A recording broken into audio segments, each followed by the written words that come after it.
church is on fire when faith is proclaimed. Welcome to Voices in Faith. This program is designed to give our parishioners a platform to share their stories of faith with our wider community. Faith is complete when it is shared, and God is glorified when faith is kept alive. Hello everyone, welcome to our faith sharing program. Today I am very excited for our faith sharing. We have 4 great future leaders of our community: Carter, Mary, Christopher and Clint. So they are very much part of the church. They are very much life of the church, and they are part of many ministries. So welcome my friends. Thank you for your time. So let us start something like this. Okay, maybe you can have a self-introduction. Tell us about you, who you are, your name, what you are doing, and so forth. Sure. Okay, I'll start. I'm Connor Flynn. I'm 17 years old. I'm going to be a senior at Providence High School. I run cross country and track, and I've been going to SFX for 12 years now, since before kindergarten. So it's been a long journey, 2/3 of my life, and wouldn't have rather spent it anywhere else. Hi, I'm Maddie Flynn. I'm his sister. I'm 15. I also go to Providence, and I'm an incoming junior. I've been at this church for as long as I could remember, and I've been altar serving since 4th grade, and I'm recently confirmed this spring. Alright, my name's Christopher Gariak. My mom has been a part of this church for like 20-some years, and I had my baptism here, so probably my entire life I've been here, 16 years. I am going into my junior year. My nickname is Boss. That's what everyone calls me at school. I got 20,000 followers on TikTok, and I play video games, and I don't exercise, which is not good, so exercise. Hi, my name is Clint Gariak. I'm his brother. Twin. I'm also 16 years old. I go to St. Francis High School in La Cañada, and over there I play football, and I run track and field events. And yeah, I've been here as my whole life. It's definitely like my second home, kind of, which is nice to have. That's it. Yeah, thank you very much for that self-introduction. I see you almost every Sunday. You come to church. You come to church with full of joy in your heart. I see you are part of the ministry, and you are doing it from your heart. So my question is, how come you are so good? All right. Okay, then who is your role model in faith? I'm sure somebody really helped you to become a good Catholic, good teens, good leaders. Can you share something about who is your real motivating force? Who is your inspiration? Who is your role model in your faith, and how you are growing in your faith? Sure. Anybody? I'll go. For us, it's been our parents. My mom has told us a lot. Like, our mom and dad decided together that we should have a Catholic education, and they wanted to make sure that we got that for K through 12, and they did that, and they helped us grow at home. They made sure we were learning about our faith in school, at Mass. So yeah. And our mom would always tell us to do the sign of the cross when we pass a church, or go on the freeway, or we say a prayer before we take off in an airplane. So you do that? Yes, we do. Very good. Yeah, it's become a habit. Yeah. Sorry, what was the question again? Oh, yeah. So I have a few. A lot of the members here, if not everyone at the church, has kind of helped me deepen my faith and make it stronger. a lot of celebrities help too, and you can look up to someone and you see that they have the same faith as you. It's really nice to know that. Carrie from church as well, who's my fellow Broncos fan, has helped me a lot. She's here almost every mass, which helps a lot. And of course my family and all the pastors, including Father Sebastian. But yeah, a lot of family has been a huge help, knowing that most of my family, I'm pretty sure, if not all, is Catholic.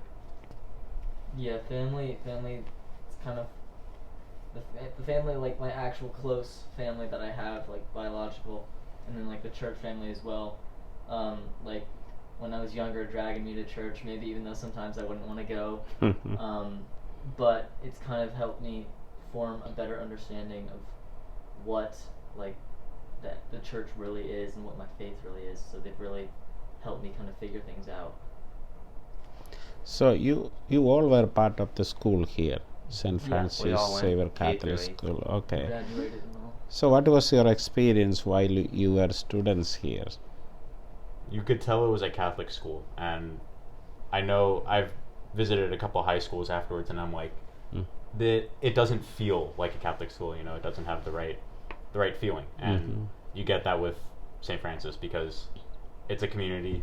The fact that it's small it helps even more. You know everyone, and you really grow in your faith in your time here with the masses and religion classes. And I remember in every grade would volunteer a kid. The teachers would volunteer a kid to read at Mass, which was always good. The kids would be engaging during Mass, whether it was prayers of the faithful or a reading, and the kids would altar serve as well. And the 7th and 8th graders each one had one kid who would serve as sacristan, and there were ushers as well in the 8th grade. So it's really engaging, and that's something that our high school was missing definitely. Maddie was the sacristan. Yes, we were sacristan. Yeah. Okay. It's nice. I probably know almost every single kid's. When I was in 8th grade, I probably knew almost every single kid's name. Probably 5th through up, and I knew everyone's face because it's nice. There's about 200, just over 200 kids here. Over time, you get to know everyone by seeing them on campus or running around, or obviously you know your classmates since you've been with most of them for 8 years. It's nice that you can kind of know everyone because there's not everyone no one's really rude to anyone. Everyone's kind of just nice and peaceful to each other. No one's really trying to pick on anyone. Not like you'll be like bigger schools where there's 5,000 people and then not everyone knows each other and then you'll never see them again, but blah blah. Yeah, it's definitely nice having like all your teachers as well are very engaged in the religious aspect of the school. Pretty sure all of them are Catholic. That would make sense. But it's like they also have an understanding of what they're teaching to you. So that definitely helps. And then sometimes we'll have, say, a priest is visiting, or Deacon Jim will come in, or Deacon Tony will come in. And they'll give us just kind of a whole hour kind of talk or homily-ish type thing, and that really helps. They do that a couple times a year, it's always good to listen to them because they got great stories. And they get this out of normally the test we have to take that day. Okay. See, that was great. Now you are in a different situation. As you said, you are in high school. When you go to high school, naturally you have students from different schools coming. Somewhere from Catholic school, somewhere from public school. Basically all are good, but they may have different values, different understanding. So in that particular situation, how do you practice your Catholic values? Do you see any real challenges there, or is it okay, or in other ways, how do you give that leadership in your faith? It's tough in high school because not only because there's different types of people, there's just more things besides religion. Like at St. Francis, it was religion and school and athletics, but at high school, it's religion, school, more athletics, more school, more clubs, more things to do and involve yourself in that kind of pull your attention away from the faith. So you just have to stick to what you know. Live good values, and that's being a good Christian. So. Very good answer. Whenever I act Catholic, I try and be nice and appreciating to everyone, and I actually love hearing about different faiths and different values, and I enjoy that diversity, and I always respect that, and I don't try and push my values on others. It's not something that anyone should do. You should respect how people think and treat them the same as everyone else, because they really are. Yeah, pretty much what Maddie and Connor said. You can kind of take leadership in certain areas. If someone's like struggling with their faith, you could help them, or you could help someone come into their faith. There's many different ways you can do it, but just bringing them to church is really one of the biggest ways you could do it, and have them meet the pastor, some people that go to the church, and maybe they'll keep on coming. Yeah, there's definitely a divide from like elementary school, middle school here to high school, because especially when you go to high school, there's more people, and it's kind of cool because you can see people from, like Maddie said, like all different like areas, like different cities, different like people of different religions, and it's cool to learn about those things. And also at the same time, there's almost less time for religion throughout the day, because you have so much school, so much more work, and a lot of kids are doing athletics, and that's a huge part of the day as well, then after school. So there are times, like at our school, you can actually go in for Mass at about, I believe, 7 o'clock. You can go into the chapel, and they have a Mass where you could receive communion, and that's really cool. I've done that a few times, just felt like going early, or maybe I had to miss Mass on Sunday, so I just went. And we have lots of Masses throughout the school year, and I believe there's also a couple clubs that are like focused solely on Catholicism outside of school, which is nice. So I'm sure once in a while somebody may ask you, why do you go to church? Especially Sunday. Sunday is the only day we get some free time. Somebody may ask you, why can't you go for some fun? Why do you waste your time going to church? I don't know, somebody may ask you. Suppose somebody asks you questions like that, do you have an answer, or how do you respond? I remember the Father Dick homily way back when, I think I first heard in 5th grade. There are 168 hours in the week. You can give 1 hour of Mass each week. You have a lot of time during the week to do what you need to do, have fun, and all that.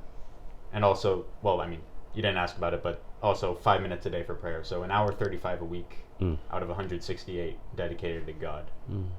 Doesn't sound like that much of a commitment. So it's not wasting time. Great.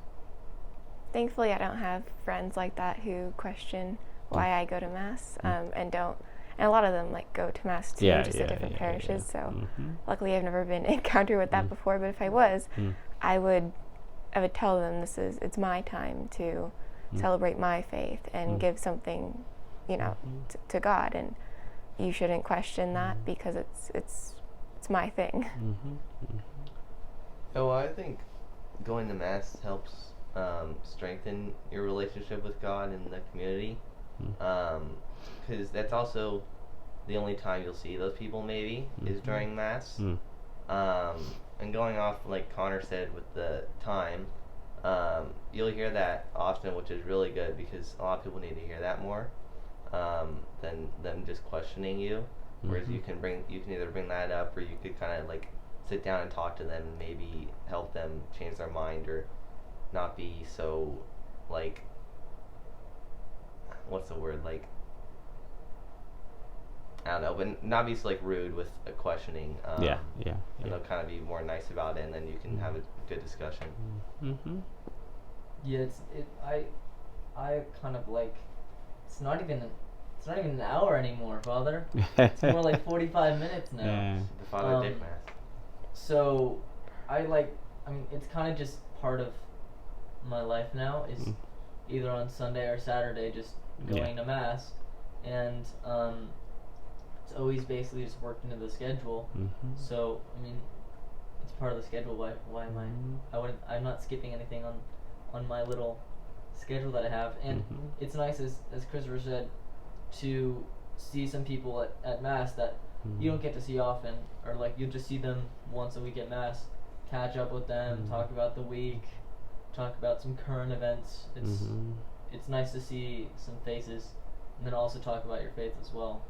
Really connect on those ideas. Before I go further, I want to really appreciate and congratulate what you are doing and your strong conviction, and I am grateful to your parents and every parents. They are doing the great things for their children. Okay, let me ask you a funny question. Okay, are you ready? Sure. All right. Suppose you are the pastor here today. You are Father Sebastian. Okay, you are the pastor here today. What are the few things you are going to do? Anybody, okay. When you asked me that before we started the recording, I knew exactly what I was going to say, and that was I miss youth groups. And Youth groups. Yes, okay. youth groups, meeting up with other teens and kids and doing things together while practicing our faith. I miss that, and I know it didn't really work out in the past, but I want to try it again and to continue doing that. Great. What else? That's important. Mostly COVID, probably, right? We couldn't have like the groups because of. Yeah, now that That is true, yes. time is Yeah. slowly So now we getting can over. finally Okay. Pushing into that. Okay. Yeah. I Well wanna- taken your point. Okay. Yeah. But I it's want good. to expand on what Maddie said. Yeah. Maybe like there's the religious education from like 1st to 3rd grade or kindergarten to 3rd grade, and then there's the youth groups for like high schoolers. Yeah. There's a gap there that I think people might lose their way, disconnect from their faith a little bit. So if we could introduce something in like the middle school ages that could help with the youth group, making that more popular, I guess you could say. So Okay. just extending the youth group to Yeah. 'Cause, like, Before I go further, I'm very glad you said that. You know why? why? Because we are going to launch a program next month. Oh, is Okay. this the official announcement on YouTube? Yeah, maybe. yeah. The YouTube. Because we already decided, and I have a person for doing that. This is a program called Powerhouse. All right. Okay, this program is for student. It's actually for junior high. Like exactly what you said. After the first communion, until they come for the confirmation, there is a missing link. Okay, so we are going to fill that missing link, and we are going to launch the program in September. And Mr. Samora, Jonathan Samora, will be directing that program, and the name of the program is Powerhouse. We are going to do it. Okay. Very cool. Yeah. And Sounds good. like Connor was saying with like the gap, some people could be like into faith, and then when they have those 2 to 3 years out, they lose it, and then they wouldn't want to like come back, or they don't have like the desire to, or have anyone that would want to lead them to. And it can also be hard if you have someone, like say only you went to church, or not only half your family did, and maybe you didn't have a ride and you couldn't get there. So it's like it's about having to get your entire family to go to church for you to really have a good faith. I don't know what I would change. All right. I just can't come up with He's almost anything perfect. off the top of my head. Okay. Responding to Maddie, the youth group, especially now after the confirmation, we need something so we can continue our practice of faith. Not only celebrating Mass, we can do a lot of other activities. We can bring more youth to our church. So we tried a little bit, year before. The Then live teen, right? yeah, live teen. So the pandemic came. Yeah. Okay, now we will start it again. I need your help. Okay, you guys need to take that leadership. Okay, then we can do it. I'm sure you have great dreams.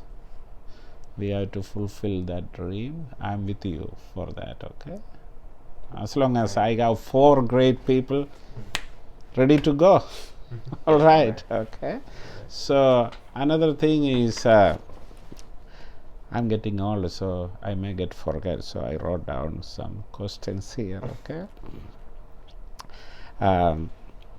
See, how do you spend your free time?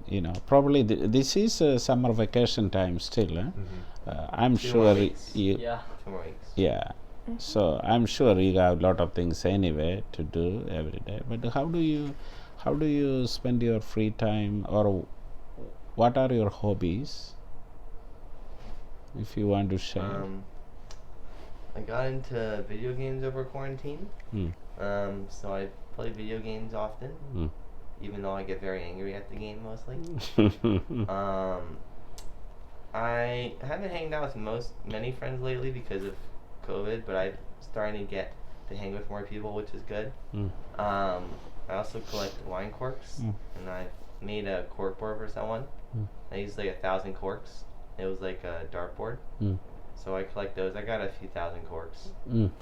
Thanks to Deacon Jim too. He's donated, and my mom's definitely donated by drinking a lot of bottles of wine. That's mostly it. I mean, video games is what I do often because it's really fun. I have a good time when I play with friends, and normally if there's no one on, I'll just get off because it's just boring without friends. And then I'll play golf. I try to play golf. Who's there right now? I'll go. So during the summer, one right now, I've been golfing a lot, trying to golf a lot because it's very relaxing for me. Even though sometimes it might not be relaxing, but most of the He's time been it's beating relaxing. me lately. Okay. But I got a job over the summer. I'm working as a lifeguard. So that's nice. I have a little income now. It's pretty nice. And then I also just finished up football right now for in the mornings, waking up at 5 a.m. every day. So that today was the last day. That's great. We start later now. We still have practices. So that's mostly what I'm doing, and that takes up pretty much all the day. So I don't have anything else to really do besides that. 'Cause I get home from work, go to sleep, wake up, do the same thing, repeat, which is.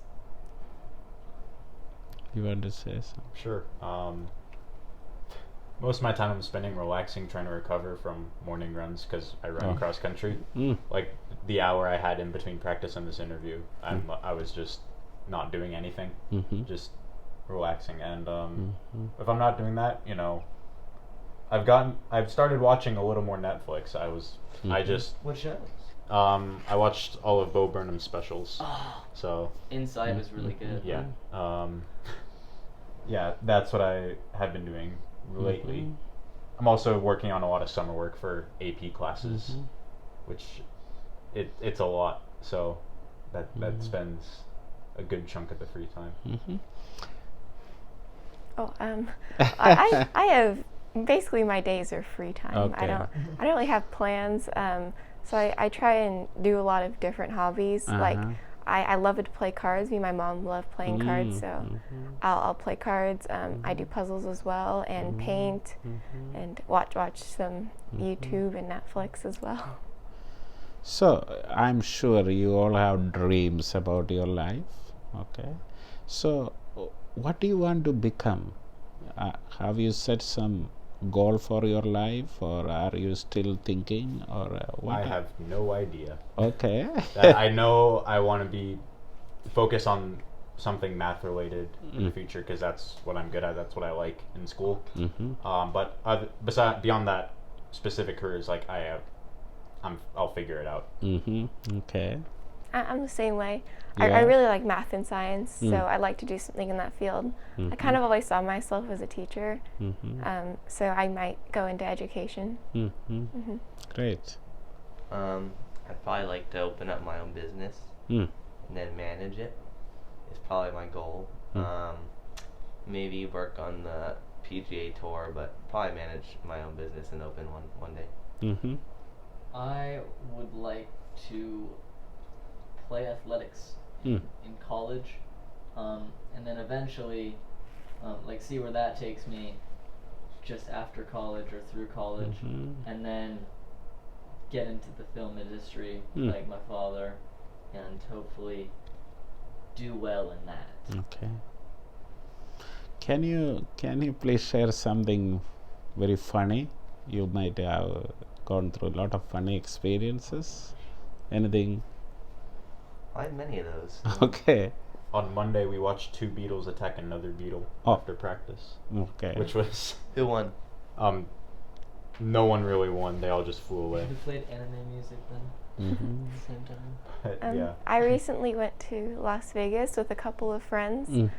because I have a friend who lives there. Mhm. So me and a friend went Mhm. to see her for about a week, Mhm. and we walked the strip at night. Mm.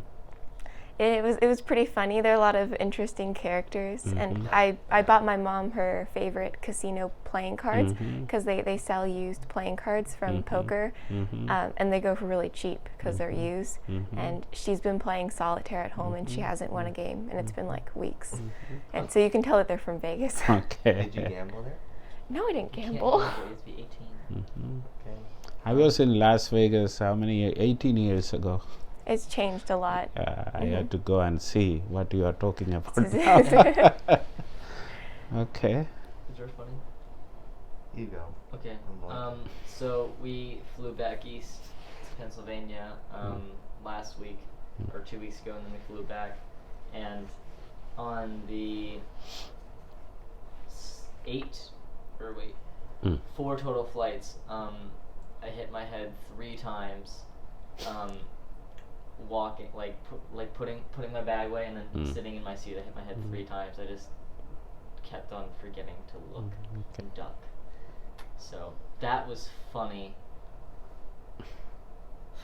Okay. So we have 5 more minutes. Okay. Now, if you want to ask anything, any question between among yourself, you want to ask any questions? Chris, you got a funny story? What's up? Yeah, I know, right? No. No. I had nothing. Well, I got one. This is probably shout out to my mom. It's probably 9 years ago. I was probably Oh gosh. 7. I come back from the grocery store. Mm-hmm. Oh. I got my favorite snack. Normally I'll get a snack. I still do that with my mom. I'm 16, 9 years later. Mm-hmm. Could be longer. I don't know. I'm in the back seat, you know. My mom's in the front, getting ready to drive. And I go, I love you. And my mom goes, aw, how nice. And I go, sorry, I was talking to my snacks. And she wasn't happy. She laughed, but she wasn't too happy, but she found it funny. That's one I got. So how do you help your parents? Like in whichever Like way? lifting up a box or what? I don't know. Maybe helping to. Well, I help cook dinner, Mhm. help do the dishes, have chores, Mhm. Yeah. clean the pool. That's basically it. Yeah, I have a lot of house chores too. So Connor, if you have a question to Chris or Clint, what is your question to them? Ask away, Connor. Hmm? Sure. How has your twin experience been? Because I've heard some people just, it's like normal siblings. Other people, it's like you share everything and it sucks. So We don't really share anymore as much. Like we just finally stopped sharing a room, which was very nice. Mhm. You didn't like- I'm very happy with Mhm. my own room now. Okay. He doesn't like it because I And, talk in my sleep. But He doesn't like it. but he, I mean, we're always like competitive and like he's always annoying me on purpose and doing. Then he all- wrestles me and hurts me. Okay. But He hurts me. it's been nice. It's just like having another brother essentially. Yeah. We also do different things. Yeah, we're So, very different we're very things, different people, different times. which is very nice. It's not we're not identical copies of each We're other. not on each other's. We're not by each other's side every single second. So Yeah. If you have a question to these brother or sister, what is your question to them? We're not twins. Yeah. No, we're not twins. what is your biggest downfall of being siblings? What? Having Da- to live with him. Oh, jeez. I have one. Good. Be- What's being it? What's That's a it good one. like It's a good one. being like a brother and sister going to the same school at the same time? Ooh. We kind of just ignore each other. Yeah. Really? We don't. Maybe we'll like glance at each other, we'll just wave. like You'd be be like, like, we'll you'd be like, nod. you'd be like, Like- I'll see you at home later. yeah. Yeah, I'm not gonna go out of my way to hang out with her at school. So, like, Please You're a no. senior now, man. no. Can't. It's, You're like- Okay, so far great. So my final question is if you have a message to the teens or your friends, wherever they are, what is your message to your friends? Go to church. that is a message. Like, yeah, that's like it's more of a statement, but Text that's also a message or what? message. But just go to church. Just Can you give them a reason why should yeah. they go? Okay. I never really liked going to church for a while, Mm. but as I've gotten older and like learning more in school, it's definitely opened my eyes more, and it's more like go to church and you actually do feel like you get a connection with the people around you, with God, with just the whole shebang. And but it helps, and it's nice to know that it's like there's other people out there who have the same ideology as you, and they're all right there, and Yeah. it's a nice community. So just go and be with the community. You're not alone, Okay. dog. Very good. And if you do go to church, then get involved. Being sacristan in 7th and 8th grade for our school was like the most fun time I ever had. Being able to see how mass is set up and taken down gives me more appreciation for the actual ceremony, and being an altar server as well. Just getting involved just helps Yeah. it helps you understand mass a lot more than just seeing it. Yeah. Just to watching, be Mhm. part of it. Yeah. It's nice too when I usher. You can kind of sit in the back and you can kind of see everything going on. Make sure no one's fooling off. You can hear the babies crying in the back. It's pretty fun. See some people on their cell phones every now and then. You got apparently an important text message. Connor, you got anything? Sure. Believe in something. I'm not going to force you to believe in God. I would encourage you, but if you don't want to, that's all right. Just make sure you have something as a moral compass, so you have the right values. For us, that's God. For you, that might be your parents. They show you what trust or respect looks like. Just make sure you believe in something. That's all. Also, don't bring your phones into church, or else Deacon Jim will take it away. And finally, what kind of ministry you would like to develop in our church? That isn't already here, or Yeah. What was the question again? Or I will put it in a different way. Make it simple. What kind of ministry you like to start right now? Youth ministry or teen ministry or I did mention that when you asked Yeah, if, you if already we were going to be a mentioned, yeah. pastor. So Yeah, youth one probably would be good. Get that started up. And it's good that we're starting one. So besides that, I know money would be an issue with an internationally yeah. involved ministry somewhat, but like if we can somehow travel places as a community and learn about faith in different areas, different parts of the world, that would be great.